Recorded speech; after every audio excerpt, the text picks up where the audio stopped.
Hello students, एक बार फिर से आप सभी का स्वागत है मेरे इस लेक्चर में। और आज के लेक्चर में जो हम टॉपिक कवर करने वाले हैं वो है पाउली's एक्सक्लूजन प्रिंसिपल।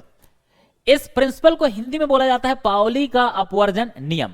दोनों एक ही है, एक इंग्लिश में बोला गया है, एक हिंदी में बोला गया है। बोलते क्या है हिंदी में? पाउली का अपवर्जन नियम। तो फटाफट हेडिंग डाल लीजिए मस्त, पाउली's एक्सक्लूजन प्रिंसिपल या पाउली का अपवर्जन नियम। और चलिए देखते हैं कि ये जो नियम है हमें किस चीज के बारे में बताता है।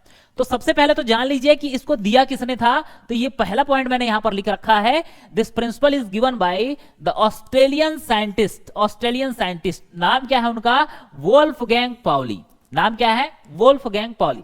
इन्होंने ये नियम दिया था, और कब दिया था? 1926 में।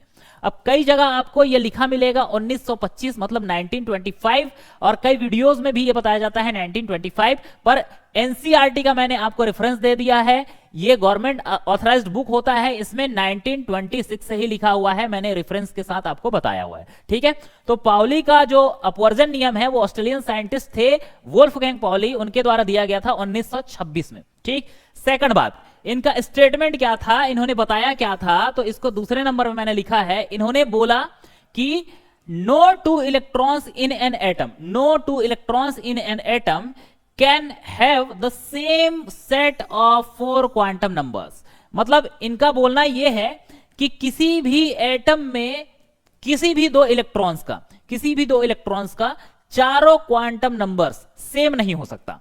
क्या बोला इन्होंने? ये बात अच्छे से सुन लीजिए और नोट कर लीजिए। इन्होंने बोला कि कोई भी एटम है उसमें किसी भी दो इलेक्ट्रॉन को ले लो, किसी भी दो इलेक्ट्रॉन को ले लो, चाहे किसी में 5 इलेक्ट्रॉन हो, किसी में 10 इलेक्ट्रॉन हो, किसी में 20 इलेक्ट्रॉन हो, उन किसी भी इलेक्ट्रॉनों में से 2 इलेक्ट्रॉन्स को ले लो, चाहे वो सेम सबसेल में हो, सेम सेल में हो, सेम ऑर्बिटल में हो, या अलग अलग ऑर्बिटल में किसी भी इलेक्ट्रॉन को ले लोगे तो उनकी चारों क्वांटम संख्याएं एक समान नहीं होगा। कम से कम उसके एक क्वांटम नंबर को अलग होना ही होना है। तो इनका स्टेटमेंट यही था कि किसी भी एटम के किन्हीं 2 इलेक्ट्रॉनों का चारों क्वांटम नंबर्स एक नहीं हो सकता, एक जैसे नहीं हो सकता। ठीक है, इसको समझेंगे, कैसे समझेंगे? एटम के स्ट्रक्चर से समझेंगे। ये एटम का स्ट्रक्चर मैंने बनाया है, इसमें बीच में क्या है? न्यूक्लियस, और न्यूक्लियस के अराउंड जो सर्कुलर पाथ आपको दिखाई दे रहा है वो है शेल। अब ये n इज इक्वल टू 1 लिखा है, ये क्या बताता है? ये शेल के नंबर को बताता है। n जो है वो है प्रिंसिपल क्वांटम नंबर। इसके बारे में अपन पढ़ चुके हैं, और ये टॉपिक आपको अच्छे से तभी समझ में आएगा जब आपका क्वांटम नंबर क्लियर रहे। तो मैंने क्वांटम नंबर्स का फुल डिटेल वीडियो बनाया हुआ है, और उसमें चारों क्वांटम नंबर्स के बारे में, उसके एप्लीकेशन के बारे में फुल डिटेल में वीडियो आपको दे रखा है, चैनल में अपलोडेड है। कौन कौन से quantum number? Principal quantum number, azimuthal quantum number, magnetic quantum number और स्पिन क्वांटम नंबर। तो अगर आपने क्वांटम नंबर्स को नहीं समझा है तो बेटर है कि पहले वो समझ के आइए। तो ये टॉपिक उसी से रिलेटेड है, स्टेप बाय स्टेप चलते हैं अपन, तब ये जो टॉपिक है वो आपको बहुत अच्छे से समझ में आएगा। चलिए चलते हैं। बीच में क्या है? न्यूक्लियस, और न्यूक्लियस के बाद जो आ रहे हैं सर्कुलर पाथ, ये सब क्या होते हैं? शेल होते हैं। अब ये जो n दिख रहा है आपको, n, ये है प्रिंसिपल क्वांटम नंबर। ये किसकी जानकारी देता है? शेल की जानकारी देता है। फर्स्ट सेल है तो n की वैल्यू 1, सेकंड सेल के लिए n की वैल्यू 2, थर्ड सेल के लिए n की वैल्यू 3, और फोर्थ सेल के लिए n की वैल्यू कितनी होती है? 4 होती है। तो यहां लिख दिया हूं। ठीक है, इस प्रकार से अगर n की वैल्यू 1 है तो इसको बोलते हैं k शेल। ठीक है, n की वैल्यू 2 है तो बोलते हैं l शेल, n की वैल्यू 3 है तो बोलते हैं m शेल, और n की वैल्यू 4 है तो बोलते हैं n शेल। ये मैं बता चुका हूं। ठीक है, अब किसी शेल में और छोटे छोटे क्या पाए जाते हैं? सबशेल पाए जाते हैं, छोटे छोटे सबशेल पाए जाते हैं। और जितने नंबर का शेल होता है उसमें उतना ही सबशेल पाया जाता है। ये भी पढ़ चुके हैं। जैसे पहले नंबर का शेल है तो उसमें कितना सबशेल है जी बताओ? 1। दूसरे नंबर का शेल है, ये दूसरा नंबर का शेल है, तो उसमें कितने सबशेल है? 2। एक तो 2s और एक क्या है? 2p, 2 सबशेल है। तीसरे नंबर का शेल है, तीसरा नंबर का शेल है, तो उसमें कितने सबशेल आएंगे? 3 सबशेल, 3s, 3p और 3d। ठीक है, चौथे नंबर का शेल है तो कितने सबशेल आएंगे? 4 सबशेल, 4s, 4p, 4d और 4f। तो जितने नंबर का शेल होता है उसमें उतने ही क्या आते हैं? सबशेल आते हैं। तो ये हो गए सबशेल। अब सबशेल भी क्या होते हैं? छोटे छोटे ऑर्बिटल्स में बटे होते हैं। जैसे ये एस जो होता है वो उसमें एक ही ऑर्बिटल होता है। एस में देखोगे तो एक ही ऑर्बिटल, एस में होता है एक ही ऑर्बिटल, यहां भी एस में कितना है, एक ऑर्बिटल। जबकि पी की बात करें तो पी में होता है 1 2 और ये 3, 3 ऑर्बिटल। यहां भी 3p देखोगे तो इसमें पी में कितने ऑर्बिटल हैं, 3 ऑर्बिटल। यहां भी 4p देखोगे तो इसमें भी कितने ऑर्बिटल है, 3 ऑर्बिटल। वैसे ही अगर डी की बात करें तो डी में कितने ऑर्बिटल होते हैं, 5 ऑर्बिटल होते हैं। ये सब क्वांटम नंबर में अपन कवर कर चुके हैं। डी में कितने ऑर्बिटल होते हैं, 5 ऑर्बिटल होते हैं। वैसे ही एफ की बात करें तो इसमें कितने ऑर्बिटल होते हैं, बताइए, 7 ऑर्बिटल होते हैं। ठीक है, तो ये हो गया एटम का स्ट्रक्चर, जिसमें सेल भी हैं, सब सेल भी हैं, ऑर्बिटल्स भी हैं। तो इन सारे सबके बारे में अलग अलग क्वांटम नंबर जानकारी देता है। ये सब चीजें हम पढ़ चुके हैं। ठीक, चलो हम पढ़ रहे हैं पाउली का अपवर्जन नियम, पाउलिस एक्सक्लूजन प्रिंसिपल। और उन्होंने ये बोला है कि कोई भी इलेक्ट्रॉन ले लो, किसी एटम में कोई भी 2 इलेक्ट्रॉन ले लो और उनकी सभी चारों क्वांटम संख्याएं सेम नहीं हो सकती। तो हम कोई भी इलेक्ट्रॉन रैंडमली फील करके देखते हैं। मान लो मैंने क्या लिया, मैंने एक इलेक्ट्रॉन लिया पहले शेल में। कहां ले रहा हूं, पहले शेल में। अब पहले सेल के कौन से सब सेल में ले रहा हूं, एस। पहले सेल में ले रहा हूं एक इलेक्ट्रॉन। ठीक है, चलो अलग कलर में कर देता हूं ताकि दिखाई अच्छे से दे। मान लो मैं यही पिंक कलर में कर देता हूं। एक इलेक्ट्रॉन में मैं लिया, कहां लिया बताओ, पहले सेल में। सब पॉसिबिलिटी करके देखेंगे। ठीक है, अपन पूरे डिटेल में पढ़ेंगे। जो भी टॉपिक है वो पूरा आपको क्लियर होना चाहिए। हो सकता है वीडियो लंबा हो, कोई दूसरा जो है वो इस टॉपिक को चाहे तो ना 5 मिनट में कवर कर दे, 5 मिनट में कवर कर दे, पर मैं ऐसा नहीं चाहता। आप चीजों को समझो, ये मेरा मेन उद्देश्य है। ठीक है, चलो मैं क्या करता हूं, चारों क्वांटम संख्या सेम नहीं हो सकता, इसको समझाने के लिए मैं क्या कर रहा हूं, एक इलेक्ट्रॉन को कहां भर दे रहा हूं, एक इलेक्ट्रॉन को मैं भर दे रहा हूं पहले वाले सेल में। पहले वाले सेल में जो सबसेल है, कौन सा सबसेल है, 1s, इसमें भर दे रहा हूं। दूसरा वाला इलेक्ट्रॉन कहीं भी भर दे रहा हूं, जहां मन है। मैं कहां भर दिया, दूसरे नंबर के, ये सेकंड नंबर का सेल है, ये वाला सेकंड नंबर का सेल है, और इसमें 2 सबसेल आ रहे हैं, 2s और 2p। मैं कहीं भर देता हूं, मान लो कहां भर दिया, 2p में भर दिया। कहां भर दिया, 2p में भर दिया। तो एक इलेक्ट्रॉन कहां है मेरा, पहला इलेक्ट्रॉन, और ये क्या है, दूसरा इलेक्ट्रॉन। पहला इलेक्ट्रॉन और दूसरा इलेक्ट्रॉन। चलो पहला इलेक्ट्रॉन कहां भरा मैं, 1s में। कहां भरा, 1s में। और दूसरा इलेक्ट्रॉन कहां भरा, 2p में। तो ये पहला इलेक्ट्रॉन भरा 1s में, और दूसरा इलेक्ट्रॉन कहां भरा, दूसरा इलेक्ट्रॉन भर दिया 2p में।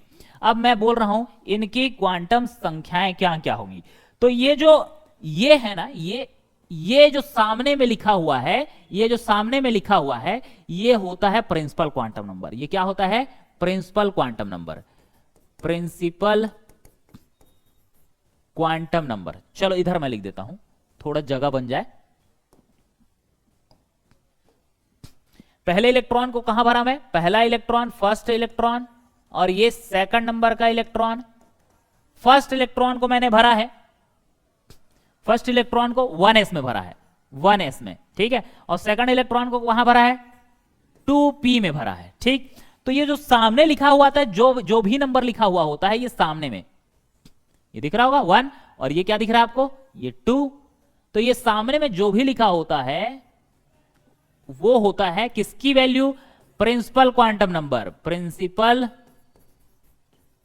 क्वांटम नंबर की वैल्यू। ठीक है, तो प्रिंसिपल क्वांटम नंबर n की वैल्यू, इसके लिए n की वैल्यू कितनी है, n की वैल्यू है 1, और इसके लिए n की वैल्यू कितनी है, n की वैल्यू है 2। अरे तो ये तो डायरेक्ट ये क्या आ गया, पहला ही क्वांटम नंबर अलग आ गया। दोनों को मैं क्या बोल रहा हूं, दोनों को अगर अलग, दोनों इलेक्ट्रॉनों को अलग अलग सेल में रखे तो इनका सेल नंबर अलग अलग हो जाएगा, और पहला ही क्वांटम नंबर, कौन सा, प्रिंसिपल क्वांटम नंबर, ये अलग हो जाएगा। ठीक है, क्या बोल रहा हूं समझिए अच्छे से। यहां पाउलिस का एक्सक्लूजन प्रिंसिपल ये बोलता है कि किसी भी 2 इलेक्ट्रॉन के लिए चारों क्वांटम संख्या समान नहीं हो सकती। तो हम कोशिश करते हैं कि चारों क्वांटम संख्या को समान ला के दिखाएं, इसको गलत करने की कोशिश करते हैं, पर होगा नहीं, ये मुझे पता है। पर जब मैंने इलेक्ट्रॉन को अलग अलग सेल में रखा, अलग अलग सेल में रखा, तो पहले ही क्या अलग हो गया बताओ, इनका प्रिंसिपल क्वांटम नंबर अलग हो गया। तो अब क्या है, अब सेम करने के लिए मैं क्या करता हूं, अलग अलग सेल में नहीं रखता, अलग अलग सेल में ना रख के मैं क्या करता हूं, 2 इलेक्ट्रॉनों को एक ही सेल में ठूंस देता हूं। तो एक ही सेल में ठूंसो भैया, क्योंकि अलग अलग सेल में रखोगे तो प्रिंसिपल क्वांटम नंबर अलग अलग हो जाएगा। तो अलग नहीं करना है हमको, सेम करके देखना है क्या चारों क्वांटम संख्या सेम हो सकती है। तो मैंने क्या किया, इलेक्ट्रॉन को एक ही सेल में रखा। मान लो कौन से नंबर के सेल में रखा पता है, चलो मान लो मैंने रखा इलेक्ट्रॉन को 3rd नंबर के सेल में। कौन से नंबर के सेल में, ये फर्स्ट हो गया, सेकंड हो गया, और ये वाला 3rd, ये वाला 3rd। इलेक्ट्रॉन को रख के देखता हूं मैं 3rd नंबर के सेल में, और 3rd नंबर के सेल में रख रहा हूं, पर पहले इलेक्ट्रॉन को मैं कहां रख रहा हूं, पहले इलेक्ट्रॉन को रख रहा हूं 3s में। कहां रख रहा हूं, 3s। ठीक, ये 3s, और दूसरे इलेक्ट्रॉन को रख रहा हूं मान लो 3p में, 3p में कहीं भी रख देता हूं, चलो यहां 3p में। पहले इलेक्ट्रॉन को रखा कहां पे, पहले इलेक्ट्रॉन को रखा फर्स्ट इलेक्ट्रॉन, इसको रखा मैं, और सेकंड इलेक्ट्रॉन कहां कहां रखा हूं देखते हैं अभी। फर्स्ट इलेक्ट्रॉन को रखा हूं 3s में, और सेकंड इलेक्ट्रॉन को रखा हूं 3p में, 3p में। अरे वाह वाह वाह, चलो बढ़िया। इसके लिए, इस इलेक्ट्रॉन के लिए n की वैल्यू क्या है, n की वैल्यू हो गई 3, ठीक है। प्रिंसिपल क्वांटम नंबर यही जो सामने में लिखा हुआ है ना, प्रिंसिपल क्वांटम नंबर को डिनोट करते हैं n से, तो n की वैल्यू 3 हो गई, और इसके लिए भी n की वैल्यू कितनी हो गई 3, n की वैल्यू कितनी हो गई 3। अब ये जो दिख रहा है s, ये क्या है सबसेल, और सबसेल की जानकारी कौन देता है, सबसेल की जानकारी देता है एजी म्यूथल क्वांटम नंबर। कौन देता है, एजी म्यूथल क्वांटम नंबर। तो एजी म्यूथल क्वांटम नंबर को डिनोट करते हैं एल से, और एल के किसी वैल्यू के लिए सबसेल क्या क्या होते हैं ये अपन पढ़ चुके हैं। एल की वैल्यू अगर कितनी आए 0 तो उसको बोला जाता है एस सबसेल, एल की वैल्यू आए 1 तो उसको बोलते हैं पी सबसेल, और एल की वैल्यू आए 2 तो उसको बोलते हैं डी सबसेल, और एल की वैल्यू आए 3 तो उसको बोलते हैं एफ सबसेल। ये सब चीज पढ़ चुके हैं। तो बताओ एल की वैल्यू मुझे क्या चाहिए, मान लो एल चाहिए, तो एल की वैल्यू, चलो एक ही कलर में लिख देता हूं, हाँ एल की वैल्यू यहां एस दिया हुआ है एस, और एस के लिए एल की वैल्यू कितनी है, एस के लिए एल की वैल्यू कितनी है 0। तो यहां एजी म्यूथल क्वांटम नंबर जो सेकंड टाइप का क्वांटम नंबर है उसके लिए इस इलेक्ट्रॉन की वैल्यू कितनी हो गई 0, और इसको देखोगे तो ये p है, और p सबसेल के लिए एजी म्यूथल क्वांटम नंबर की वैल्यू कितनी होती है, l की वैल्यू 1। तो अब देखो भैया, यहां फिर से देखो, यहां मैंने एक ही सेल में मतलब 3 नंबर के, थर्ड नंबर के सेल में इलेक्ट्रॉन को भरा, तो यहां प्रिंसिपल क्वांटम नंबर तो सेम आ गया, पर क्योंकि यहां मैंने सबसेल अलग अलग रखा है, एक को 3s में भरा, एक को किस में भरा 3p में भरा, इसीलिए एजी म्यूथल क्वांटम नंबर अलग अलग हो गया, एजी म्यूथल क्वांटम नंबर अलग अलग हो गया, ठीक है। तो अब क्या करता हूं मैं, अब एजी म्यूथल क्वांटम नंबर को भी सेम लाने के लिए इनको ना, एजी म्यूथल क्वांटम नंबर क्या बताता है सबसेल, तो इनको इलेक्ट्रॉन को मैं एक ही सबसेल में भर देता हूं, एक ही सबसेल में भर देता हूं। कहां भर दिया, मान लो एक इलेक्ट्रॉन को कहां भर दिया, कहां भर दिया भैया 3s में। चलो कलर कर देते हैं बढ़िया, दोनों इलेक्ट्रॉन को मैंने क्या कर दिया, एक ही सबसेल में लगा दिया, डाल दिया। कौन से सबसेल में, 3s, थर्ड नंबर में चल रहे हैं तो 3s में डाल देता हूं, एक इलेक्ट्रॉन 3s में और दूसरा इलेक्ट्रॉन भी 3s में, ठीक है। चलो अब करके देखते हैं, 3s में और दूसरा इलेक्ट्रॉन भी कहां भर दिया मैं 3s में,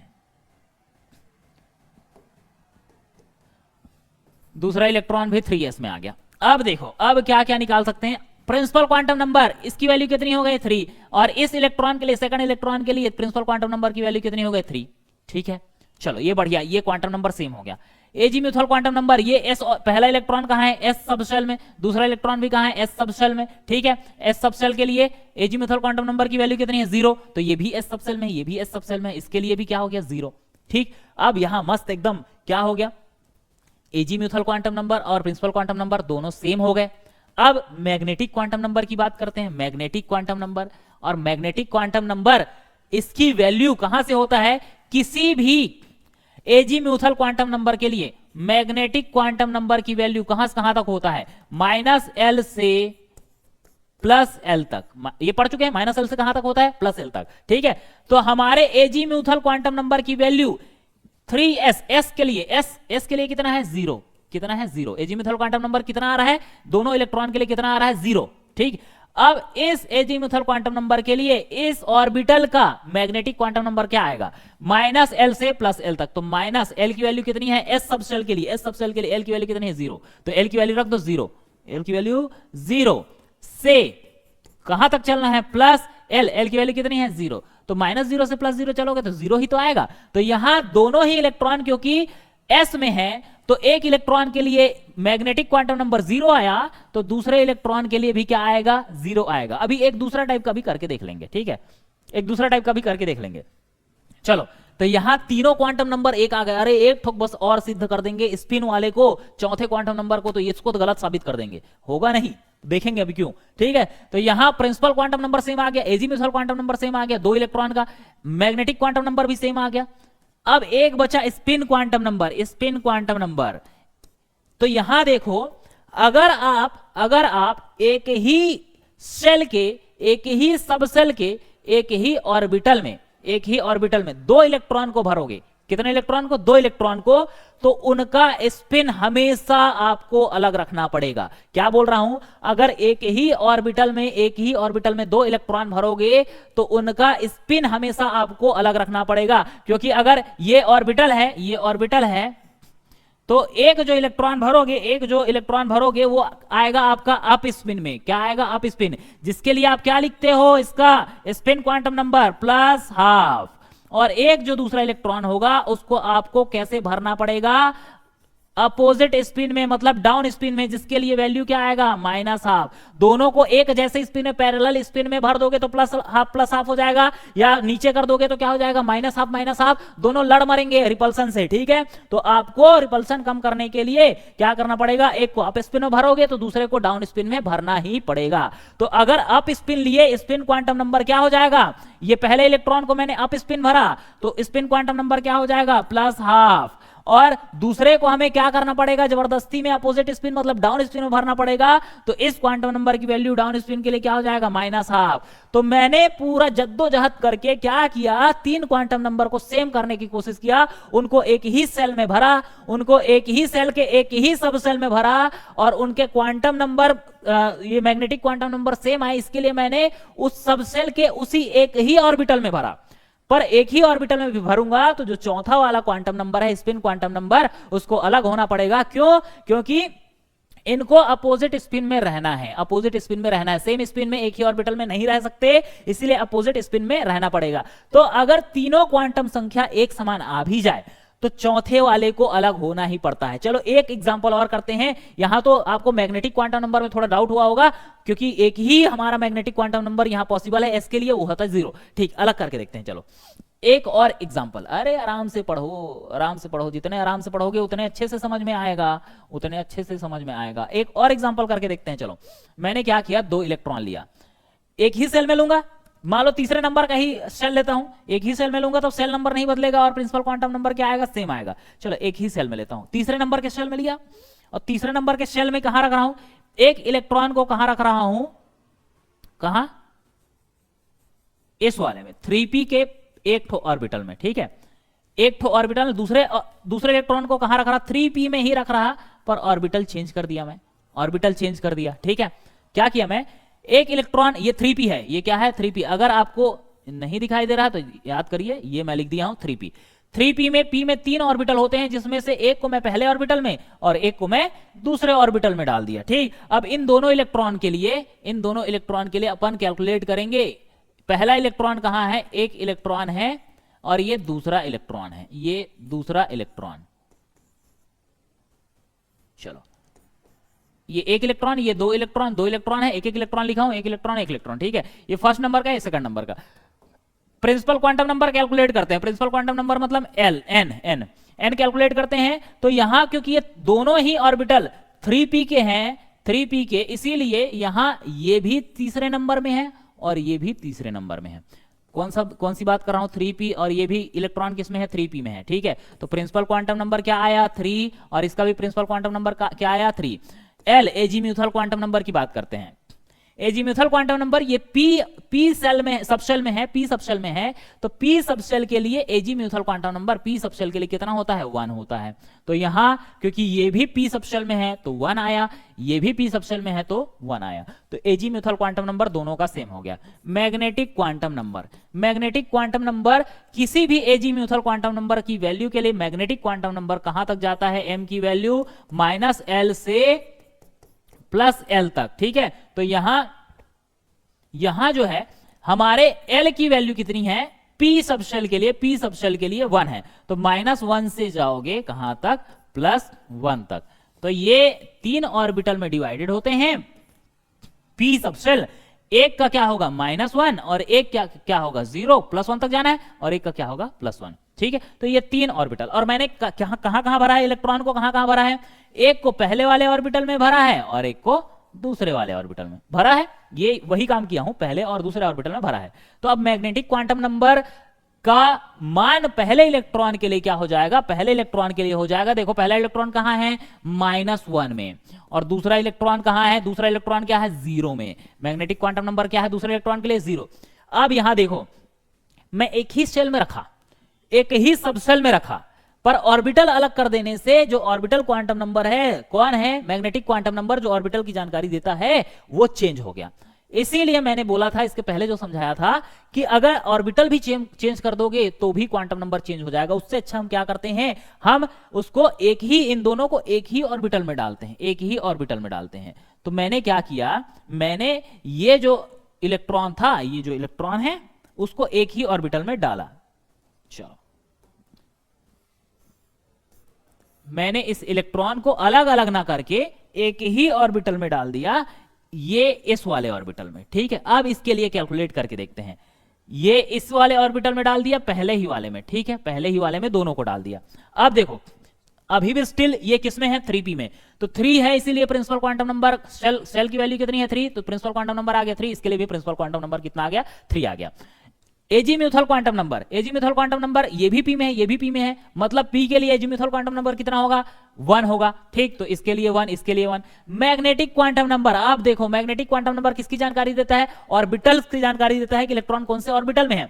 3 ऑर्बिटल है, और तीनों में से ये कौन से ऑर्बिटल में है, -1 वाले में। पहला इलेक्ट्रॉन भी -1 में है, दूसरा इलेक्ट्रॉन भी -1 में है। तो यहां ये पहला इलेक्ट्रॉन के लिए मैग्नेटिक क्वांटम नंबर की वैल्यू कितनी हो गई, -1। दूसरे इलेक्ट्रॉन के लिए कितनी हो गई, -1। अब तो ये तीनों के तीनों सेम आ गए। कौन कौन से, principal quantum number, azimuthal quantum number और मैग्नेटिक क्वांटम नंबर, तीनों सेम आ गए। पर क्योंकि एक ही ऑर्बिटल में मैंने डाला है इन दोनों इलेक्ट्रॉनों को, तो एक क्या रहेगा, अप स्पिन में, और दूसरे को क्या होना पड़ेगा, डाउन स्पिन। तो यहां मैं मान लो अप स्पिन के लिए इसका स्पिन क्वांटम नंबर +½ लिख रहा हूं, तो डाउन स्पिन के लिए कितना हो जाएगा, -½ हो जाएगा। तो अगर ना, इसीलिए बोला है, अगर आप किसी एटम के 2 इलेक्ट्रॉनों को एक ही सेल में रख दो, एक ही सब सेल में रख दो, चाहे एक ही ऑर्बिटल में रख दो, पर उनका स्पिन आप सेम नहीं कर पाओगे। मतलब एक क्वांटम नंबर, किसको, स्पिन क्वांटम नंबर, उसको अलग होना ही पड़ेगा, चाहे 3 क्वांटम नंबर सेम आ जाए। कौन कौन से, principal quantum number, azimuthal quantum number और मैग्नेटिक क्वांटम नंबर, ये तीनों क्वांटम नंबर सेम आ सकते हैं, पर एक को अलग होना ही पड़ेगा लास्ट में, और वो कौन सा है, स्पिन क्वांटम नंबर। ठीक है, तो ये आपको अच्छे से समझ में आया होगा। कहीं भी आप ऐसे लगा के देख लीजिए इलेक्ट्रॉन को, कहीं भी 2 इलेक्ट्रॉन को घुसा दीजिए और उसके लिए क्वांटम नंबर्स को कैलकुलेट करके देखिए क्या सेम आता है। 3 ठो ज्यादा से ज्यादा सेम आ सकता है, और चौथा जो है स्पिन वाला, चाहे एक ही ऑर्बिटल में रख दोगे, उसको अलग होना ही पड़ेगा। ठीक, तो इसीलिए हमारे पॉली भैया ने ये बोला था कि कोई भी इलेक्ट्रॉन, दुनिया कोई भी इलेक्ट्रॉन उठा के ले लो, एक ही ऑर्बिटल में घुसा दो, किसी भी 2 इलेक्ट्रॉन का चारों क्वांटम संख्या एक समान नहीं हो सकता, बस। ठीक है, चलो, तो वही बोला, क्या बोला कि ओनली, वही स्टेटमेंट कि ओनली 2 इलेक्ट्रॉन्स में एग्जिस्ट, कितने इलेक्ट्रॉन, 2 इलेक्ट्रॉन्स में एग्जिस्ट इन सेम ऑर्बिटल। एक ऑर्बिटल में कितने इलेक्ट्रॉन हो सकते हैं, एक ही ऑर्बिटल में 2 इलेक्ट्रॉन, ज्यादा से ज्यादा कितने हो सकते हैं, 2 इलेक्ट्रॉन्स हो सकते हैं। And these electrons must have opposite spin, these electron must have opposite spin. वही समझा दिया आपको। अगर आप एक ही ऑर्बिटल में डालेंगे तो ज्यादा से ज्यादा 2 इलेक्ट्रॉन आएंगे। 3 इलेक्ट्रॉन भर के देखोगे, मान लो 3 इलेक्ट्रॉन भर के देखे, चलो ये पहला इलेक्ट्रॉन, ये दूसरा अपोजिट स्पिन, तीसरा भरोगे, तीसरा फिर कहां पर, किसी ना किसी के साथ क्या आएगा, पैरेलल स्पिन। आप स्पिन भर दिए तो इसके साथ पैरेलल, डाउन स्पिन भर दोगे तो इसके साथ पैरेलल। तो जो सेम आएगा, ये देखो अप स्पिन, इसके लिए क्या हो जाएगा, प्लस आप रिपल्सन करेंगे। मान लो डाउन स्पिन भर दिए, माइनस आप रिपल्सन करेंगे, तो ये क्या, रिपल्सन से अनस्टेबल होना चाहेगा, तो ज्यादा से ज्यादा इसीलिए कितने इलेक्ट्रॉन भरोगे आप, एक ऑर्बिटल में 2 इलेक्ट्रॉन भरोगे। तो वही बोल रहा हूं, ओनली 2 इलेक्ट्रॉन में exist in same orbital and this electron must have opposite spin. Opposite spin में रहेंगे तो दोनों एक दूसरे के क्या करेंगे, स्पिन को कैंसल आउट करेंगे, स्टेबल रहेंगे। ठीक, दूसरा, this means that the two electrons can have the same value of 3 quantum numbers। कौन कौन, n, l और m। ज्यादा से ज्यादा 3 क्वांटम इनका नंबर जो है वो एक जैसे हो सकता है। किसका, n मतलब प्रिंसिपल क्वांटम नंबर सेम हो सकता है, l मतलब एजीम्यूथल क्वांटम नंबर सेम हो सकता है, और m मतलब मैग्नेटिक क्वांटम नंबर सेम हो सकता है। But must have the opposite spin quantum number, मतलब स्पिन क्वांटम नंबर की वैल्यू को अलग होना ही पड़ता है। ठीक है, चलिए, तो ऐसे जब हमने पता किया कि मैक्सिमम हमारे पास एक ऑर्बिटल में ज्यादा से ज्यादा कितने इलेक्ट्रॉन हो सकते हैं? 2 इलेक्ट्रॉन। तो क्यों ना लगे हाथ, सभी सबशेल में कैलकुलेट कर ले कि कितने ऑर्बिटल होते हैं और ज्यादा से ज्यादा कितने इलेक्ट्रॉन आ सकते हैं। ये पाउली एक्सक्लूजन प्रिंसिपल से, इसके स्टेटमेंट से भी हम बना सकते हैं क्वांटम नंबर में, हालांकि हमने बना रखा है ये सब चीज। तो यहां क्या बोलता है ये कि the maximum number of electrons in the shell with principal quantum number n is equal to 2n का square, is equal to 2n का स्क्वायर। तो पहले क्या करता हूं मैं, पहले सबशेल में कैलकुलेट कर लेता हूं, तो आपको आइडिया मिल जाएगा कि शेल में कितने इलेक्ट्रॉन हो सकते हैं। ठीक है, चलो सबशेल के लिए कैलकुलेट करते हैं, फिर शेल के लिए कैलकुलेट करेंगे। किस फॉर्मूले से कैलकुलेट करेंगे? 2n के स्क्वायर, ये अपन कर चुके हैं, फिर भी यहां पे एक एज एप्लीकेशन यहां बता रहा हूं। ठीक है, पाउली साहब ने बोला था कि एक ऑर्बिटल में ज्यादा से ज्यादा कितने हो सकते हैं? एक ऑर्बिटल में ज्यादा से ज्यादा 2 इलेक्ट्रॉन आ सकते हैं। तो एस सबसेल जो होता है ना, एस सबसेल, इसमें बस एक ऑर्बिटल होते हैं। कितने ऑर्बिटल होते हैं? एक ऑर्बिटल। तो एक ऑर्बिटल है तो भैया एक सीधा स्पिन में और एक उल्टा स्पिन में, ज्यादा से ज्यादा एक ऑर्बिटल में कितने आ सकते हैं? 2। तो एस सबसेल में बताओ नंबर ऑफ इलेक्ट्रॉन कितने होंगे? Maximum number of electron 2। ठीक है, पी सबसेल की बात करते हैं। पी सबसेल में 3 ऑर्बिटल होते हैं, 3 ऑर्बिटल, ये बना दिया हूं 3 ऑर्बिटल। और अभी पाउली साहब ने बताया कि एक ऑर्बिटल में तुम कितने भर सकते हो जी? कितने भर सकते हो? एक ऑर्बिटल में ज्यादा से ज्यादा 2 भर सकते हो, तो 2 भरा, इसमें 2 भरा और इसमें 2 भरा। बताओ पी में कितने ऑर्बिटल? 3। और एक ऑर्बिटल में 2 भरेंगे तो 3 ऑर्बिटल में कितने भर सकते हैं? 6। तो इसीलिए पी सबसेल में मैक्सिमम नंबर ऑफ इलेक्ट्रॉन कितने हो सकते हैं? 6। मैक्सिमम नंबर ऑफ इलेक्ट्रॉन कितने होंगे? 6। डी सबसेल की बात करते हैं, डी सबसेल की बात। डी सबसेल में 5 ऑर्बिटल होते हैं, 5 ऑर्बिटल होते हैं, और 5 ऑर्बिटल में क्या भरोगे आप? इलेक्ट्रॉन। तो एक में ज्यादा से ज्यादा कितने भरोगे? 2 इलेक्ट्रॉन। तो 5 में कितने हो गए? 5 ऑर्बिटल में कितने हो गए? 2 गुणा 5 बराबर कितना हो जाएगा? 10। तो डी सबसेल में बोला गया है कि ज्यादा से ज्यादा कितने इलेक्ट्रॉन आ सकते हैं? 10 इलेक्ट्रॉन। एफ सबसेल की बात करते हैं, एफ सबसेल की बात करते हैं तो एफ सबसेल में होते हैं 7 ऑर्बिटल। 7 ऑर्बिटल, कितने ऑर्बिटल? 7। 1 2 3 4 5 6 और 7। जब एक ऑर्बिटल में 2 इलेक्ट्रॉन आ सकते हैं तो 7 ऑर्बिटल में कितने इलेक्ट्रॉन आ जाएंगे? कितने इलेक्ट्रॉन आ जाएंगे? 14 इलेक्ट्रॉन्स, 14 इलेक्ट्रॉन्स। ये अच्छे से आप देख लीजिए एक बार। फिर अपन सेल में कैलकुलेट करते हैं, कैसे? 2n का स्क्वायर। ठीक है, एस ऑर्बिटल में 2 इलेक्ट्रॉन। ठीक, पी सबशेल में 3 ऑर्बिटल होते हैं, 3 दूने कितने? 6 इलेक्ट्रॉन। डी सबशेल में 5 ऑर्बिटल होते हैं, 1 में 2 तो 5 में 10 इलेक्ट्रॉन। एफ सबशेल में 7 ऑर्बिटल होते हैं, 1 में 2 तो 7 में 14 इलेक्ट्रॉन। हो गया। चलो सेल के लिए कैलकुलेट करते हैं। सेल के लिए फॉर्मूला देख लीजिए, 2n का स्क्वायर, 2n का स्क्वायर। ठीक है, ये फर्स्ट सेल में n इज इक्वल टू कितना होगा? 1। सेकंड सेल में n is equal to 2। Third shell में n इज इक्वल टू 3। और फोर्थ सेल में n इज इक्वल टू क्या हो जाएगा? फोर्थ सेल में n इज इक्वल टू हो जाएगा 4। ठीक है, 2n का स्क्वायर फॉर्मूला लगाते हैं, 2n का स्क्वायर। चलो 2n का स्क्वायर मतलब 2 गुणा n कितना है? 1। तो 1 का स्क्वायर कितना हुआ? ये 2 हुआ। ठीक है, 2n का स्क्वायर 2 गुणा n की वैल्यू कितनी है दूसरे सेल के लिए? 2। तो 2 का स्क्वायर हो जाएगा 2 दूने 4, 4 दूने 8। ये है 2n की वैल्यू। अब तीसरे सेल के लिए कितनी है? 3। तो 3 का स्क्वायर हो जाएगा 3 3 9 दूने 18 इलेक्ट्रॉन। और ये हो जाएगा 2n की वैल्यू है 4।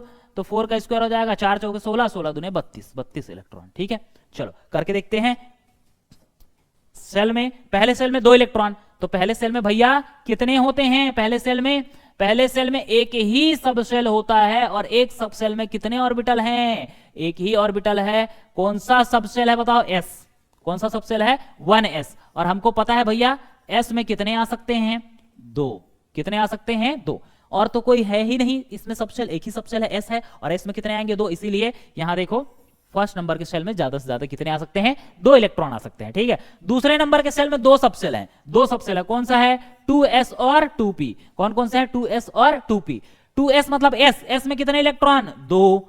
और p में कितने इलेक्ट्रॉन? अभी मैं बोला हूं, इसीलिए यहां पे देखो, इसीलिए ना बोलते हैं नागिन लोग, उनको मारो उनके नाग को तो फोटो खींच लेते हैं और अगले जन्म में वो बदला लेते हैं। तो वैसे ही तुम लोग भी फटाफट ना फोटो खींच लिया करो, आंख से फोटो खींच लिया करो, क्योंकि पिछले स्लाइड में जाऊंगा फिर बताने के लिए ये स्लाइड में आऊंगा तो आंख से एकदम मस्त फोटो खींच लिया करो। ठीक है, चलो पी में क्या बोला? पी में कितने आते हैं? 6। डी में कितने आते हैं? 10। और एफ में कितने आते हैं? 14। याद रखना। ठीक है, तो यहां देखो एस में हो गए 2 और पी में कितने हो गए? 6। दूसरे वाले शेल में 2 सबसेल हैं, एस और पी। 2s और 2p, s में 2 और p में कितने हो गए, p में कितने हो गए 6, तो टोटल 2 और 6 कितना हुआ, टोटल कितना हुआ 8। इसीलिए दूसरे नंबर के शेल में, ये देखो दूसरे नंबर के शेल में कितने इलेक्ट्रॉन आ सकते हैं, दूसरे नंबर के शेल में कितने इलेक्ट्रॉन, 8 इलेक्ट्रॉन, 8 इलेक्ट्रॉन आ सकते हैं। ठीक है, यहां लिखा हुआ है। ठीक, चलो तीसरे नंबर के सेल में चलते हैं। तीसरे नंबर के सेल में, तीसरे नंबर सेल में क्या क्या है, 3s है सब शेल, 3p है और 3d है। 3s मतलब s में कितने इलेक्ट्रॉन 2, p में कितने इलेक्ट्रॉन 6 और d में कितने इलेक्ट्रॉन 10। ये फोटो खींच लिए थे। ठीक है, चलो गिनते हैं।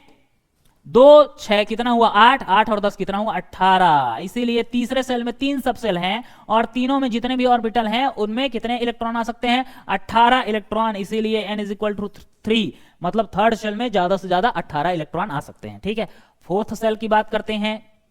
फोर्थ सेल में क्या क्या है, 4s है, 4p है, 4d है और 4f है। ठीक है, अगर नजर नहीं आ रहा होगा तो मेरे बोलने से आप सुनकर लिख सकते हैं। फोर्थ वाले सेल में 4 सब शेल हैं, 4s, 4p, 4d और 4f। ठीक, तो इनमें कितने कितने इलेक्ट्रॉन आएंगे जी, 4s में, s में कितना आएगा 2, p में कितना आएगा 6 और d में कितना आएगा, d में आएगा 10 और f में कितना आएगा 14 इलेक्ट्रॉन आएगा। ठीक है, तो चौथे सेल में टोटल कितने हो गए, 2 और 6 कितना हुआ 8, 8 और 10 कितना हुआ 18 और 18 और 14 कितना हुआ 32, 32 इलेक्ट्रॉन्स। इसीलिए 2n² से सीधा सीधा हम निकाल पा रहे थे कि चौथे सेल में कितना इलेक्ट्रॉन आएगा, मैक्सिमम 32 इलेक्ट्रॉन। तो इस तरीके से पाउली के एक्सक्लूजन प्रिंसिपल से हम ये बता सकते हैं कि एटम में चाहे कहीं भी 2 इलेक्ट्रॉन रख लो, चारों क्वांटम संख्या सेम नहीं आ सकता। यही उसका कंक्लूजन है, क्योंकि अगर आप एक ही सेल में लोगे दोनों इलेक्ट्रॉनों को, उन दोनों इलेक्ट्रॉनों को एक ही सेल के, एक ही सबसेल के, एक ही ऑर्बिटल में भी ले दिए तो भी एक लास्ट क्वांटम संख्या है, कौन सा, स्पिन क्वांटम नंबर, वो तो अलग आएगा ही आएगा, क्योंकि स्पिन हमेशा एक ही ऑर्बिटल में दोनों इलेक्ट्रॉन का सेम नहीं हो सकता। एक अप स्पिन में रहेगा तो दूसरे को डाउन स्पिन में रहना पड़ेगा। ठीक है, तो this is all about the Pauli's exclusion principle. और इसके बाद हम पढ़ने वाले हैं अबाउ के नियम के बारे में, जो हम अगले लेक्चर में पढ़ेंगे। ठीक है, तो आई होप ये टॉपिक आपको समझ में आया होगा। मिलते हैं नए टॉपिक के साथ नए वीडियो में, तब तक के लिए गुड बाय।